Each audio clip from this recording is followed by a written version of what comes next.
Hello guys! So sunny today, I love it!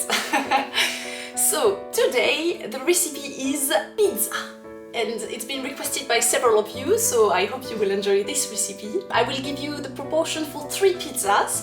For this you will need the bread dough recipe that I've done earlier on my channel. You can find the link here. This is not like the frozen pizza that you buy at Waitrose. I can tell you it's something different. This is the kind of pizza with a really thick crust that cooks really quickly in your oven. It's just glorious.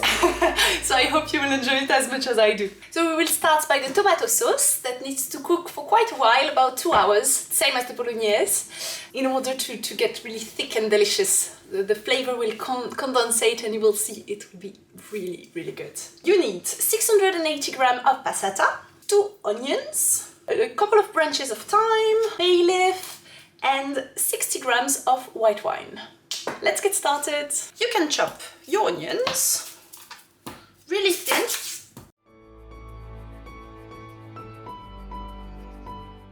For the onions, you will start by slicing them this way and then slice it the other way. Once again, don't forget to do each step of everything you do for everything you have. So if you have 4 onions, you will do each step for each onion and then remove the skin of each onion, then cut each onion and so on. This is much easier to do this way.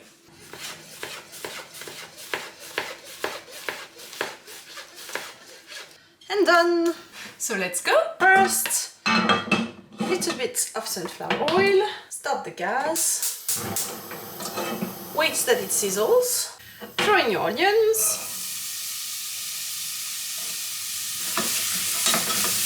White wine.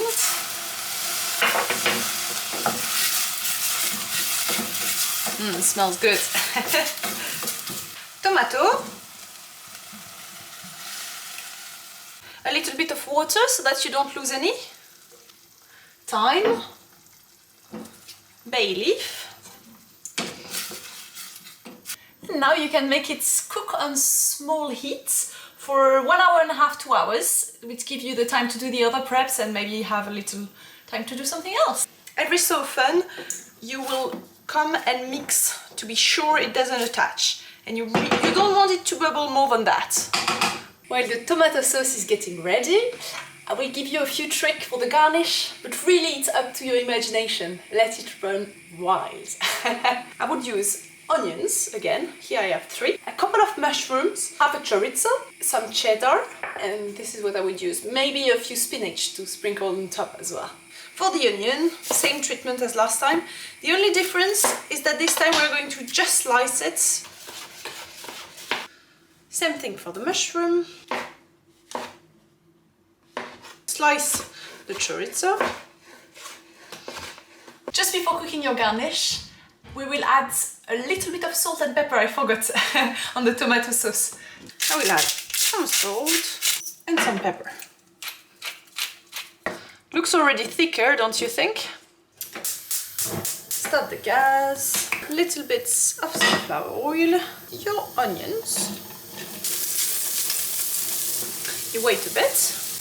Now you can add your mushroom.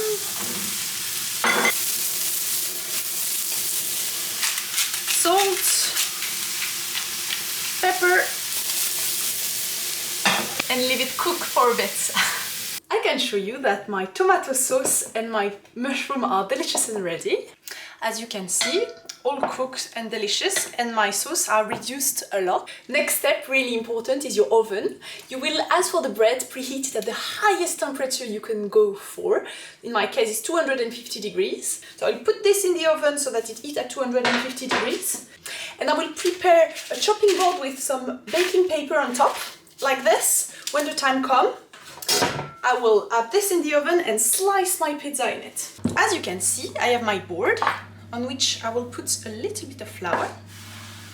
Here I have 1/3 of my bread dough, and the trick is try and spread it out really nicely to the shape of pizza you want.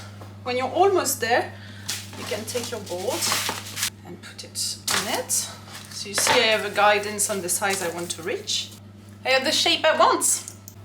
And now you can start to garnish it. To start with the tomato sauce. Or if you have your thyme branches, you can just remove it. Not so nice to eat. My mushrooms.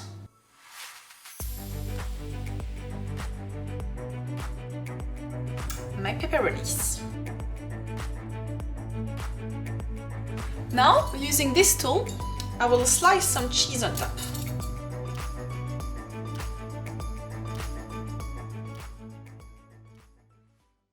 Pizza ready to be put in the oven whenever the oven is at the right temperature. The pizza cooks really quickly. It's about, I would say, 7 or 8 minutes at the maximum heat, but once again, it will depend on your oven. Once it's inside, I will add a little glass of water to help for the steam and the crunchiness of it. Ready?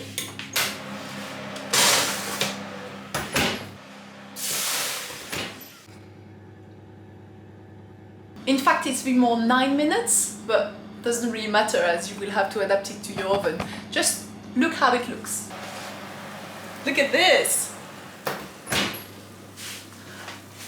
A couple of final touches and then it will be ready to be eaten. You can add some spinach. At least I like it this way. You could add parm ham as well. It's really up to you. A sprinkle of olive oil. Salt and pepper. That's it really. Your pizza is ready to be eaten. If you have any comments and if you like this video, don't hesitate to subscribe, and also if you have some requests on what you would like me to teach you, don't hesitate to ask. Bye bye! See you next time!